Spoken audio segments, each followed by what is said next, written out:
राधे राधे। जय श्री कृष्ण। आपसे हाथ जोड़कर निवेदन है, कहानी पूरी सुनना। एक बार एक कबाड़ वाला था जो कबाड़ बेचकर अपना गुजारा करता था। इधर उधर से कबाड़ इकट्ठा करता, फिर उसे बेच कर आता तो कबाड़ का उसे कम ही पैसा मिलता था। उसका मुश्किल से गुजारा होता था। तो लोगों को देख करके उसके मन में इच्छाएं पैदा होती थी। कभी देखता कि इन्होंने कितने सुंदर कपड़े पहन रखे हैं, क्या मैं भी कभी सुंदर कपड़े पहन सकूंगा। फिर एक दिन बाजार में से निकल रहा था कि एक आम बेचने वाला उसने देखा तो उसकी दुकान के अंदर काफ़ी सारे आम पड़े थे। उसका मन ललचा गया कि अगर ये दुकान वाला मुझे एक आम दे दे तो मैं आम खा लूँ। उसने जा करके आम मांगा कि भैया आप मुझे एक आम दे दो ना, मुझे बहुत ज़ोर से भूख लगी है। लेकिन दुकान वाला जो था उसे बहुत घमंड था।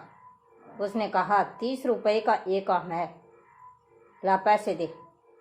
तब कबाड़ वाले ने कहा भैया मेरे पास पैसे नहीं है। तो दुकान वाले ने उसे धक्के मार कर निकाल दिया, चलो बाहर, तुम्हारे पास पैसे नहीं है तो मेरे पास आम नहीं है। वह बेचारा वहाँ से चला गया। थोड़ी दूर आगे चलने पर दो लड़के बैठे थे, सोनू और अनिल। वे दोनों आम खा रहे थे और आपस में बातें कर रहे थे एक दूसरे से कि ये तो बहुत ही बढ़िया आम है, कितने मीठे आम हैं। सोनू कहने लगा कि मेरे पापा ने बाहर से मंगवाए हैं इतने बढ़िया आम।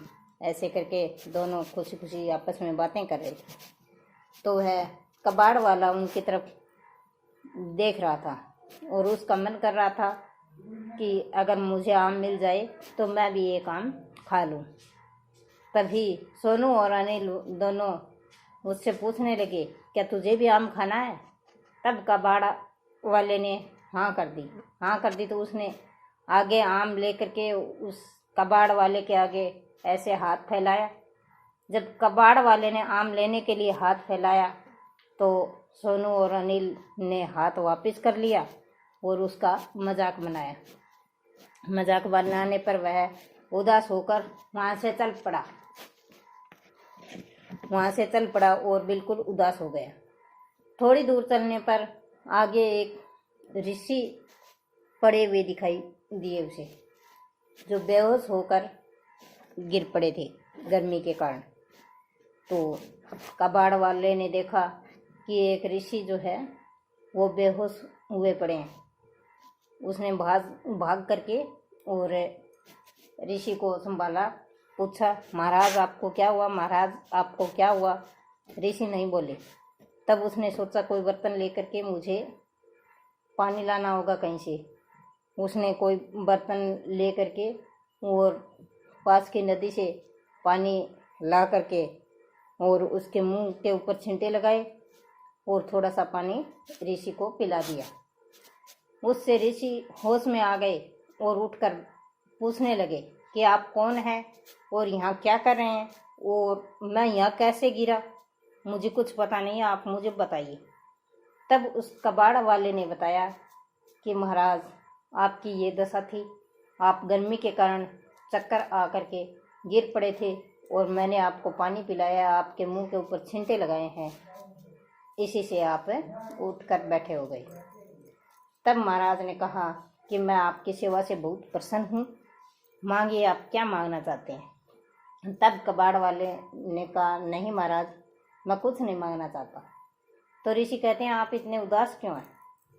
तब उस कबाड़ वाले ने सारी बात बताई कि मेरा आम खाने का मन था और वो दोनों लड़के इतना मेरी मजाक बनाने लगे। तब ऋषि ने उसे एक कमंडल दिया और कहने लगे जब भी आप कमंडल से निकालना चाहोगे इसमें से आम का रस निकलेगा। वह कमंडल लेकर बहुत खुश हुआ और अपने घर आ गया और कबाड़ बेचता और अपने दोस्तों को, गरीब लड़कों को आम रस पिला देता और खुद भी आम रस पी लेता और अपने घर परिवार वालों को भी आम रस पिला देता। एक दिन वह अपने दोस्तों को, गरीब लड़कों को आम रस पिला रहा था, तभी वो सोनू और अनिल दोनों देख रहे थे। उन्होंने सोचा ये तो वही कबाड़ वाला है जो हमसे आम मांग रहा था, और इसके पास इतने पैसे कहाँ से आ गए कि ये दूसरे लड़कों को भी आम रस पिला रहा है और आप भी खुद भी ये आम रस छिक कर पी रहा है। ये देखकर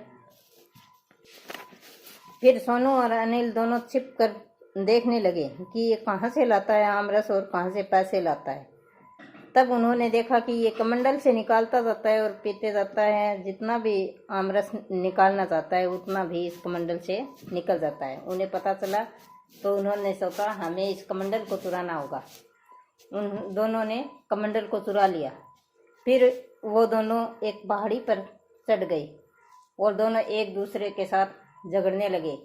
अनिल कहने लगा कि इसमें से मैं आम रस निकालूंगा और सोनू कहने लगा कि मैं निकालूंगा। ऐसे करते करते दोनों एक दूसरे से वो कमंडल छीनने लगे तो दोनों के हाथ से गिर गया और उसमें से आम रस निकलने लगा।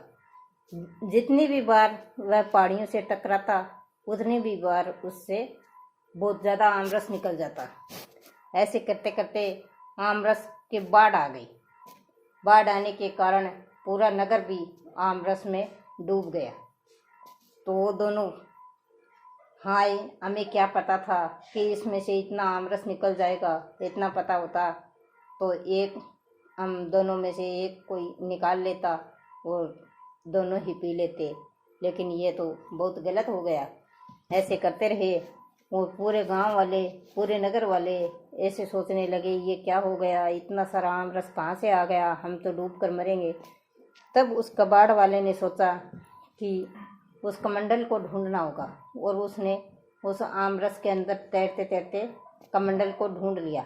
ढूंढकर उसे पकड़ा। फिर उसने कहा कमंडल से कि हे कमंडल, तू तेरा आम रस तेरे अंदर वापस समेट ले, वरना पूरा नगर डूब कर मर जाएगा। तब कमंडल के अंदर सारा आम रस वापस आ गया। तब वह कमंडल को लेकर ऋषि के पास गया और कहने लगा महाराज, ये कमंडल आप अपने पास ही रखिए, इसके कारण कोई अनर्थ हो सकता था। उन्होंने मेरा ये कमंडल चुरा लिया था और दोनों आपस में झगड़ने लगे। इसी कारण से बाढ़ आ गई थी और पता नहीं कितना बड़ा नुकसान हो जाता। और ऐसा बोलकर वह वापस देने लगा। तब महाराज ने कहा कि चलो ठीक है, मैं कमंडल वापस लेता हूँ, लेकिन तेरी अगर कुछ भी चीज़ खाने की इच्छा हो, आम रस पीने की इच्छा हो, तो तुम मेरे पास आ जाना। तो कबाड़ा वाले ने कहा कि ठीक है, मैं आपके पास आ जाऊँगा, लेकिन इतना ज़रूर समझ गया महाराज कि कोई भी चीज़ की अति नहीं होनी चाहिए। मुझे बहुत ज़्यादा आम रस चाहिए था और इसी कारण से ये सब अनर्थ हो जाता। चलो ठीक है, ये तो बच गया, मुझे कमंडल मिल गया इसी कारण से। तो हे महाराज, आप इसे अपने पास रखिए और मेरी कोई चीज़ खाने की इच्छा होगी तो मैं आपके पास आ जाऊंगा। उसके बाद वह कबाड़ वाला अपना कबाड़ बेचता और गुजारा करता और कोई चीज़ की इच्छा होती तो उस महाराज के पास आकर के भी खा लेता। इस कहानी से शिक्षा मिलती है कि कोई चीज़ की अति नहीं होनी चाहिए। अपना निर्वाह करने के लिए थोड़ा सा हो, उसी में भी संतुष्टि करनी चाहिए। और धन्यवाद। अगर आपको मेरी कहानी पसंद आई है तो और वीडियो को लाइक करें, शेयर करें और चैनल को सब्सक्राइब करें और बेल आइकन ज़रूर दबाएं।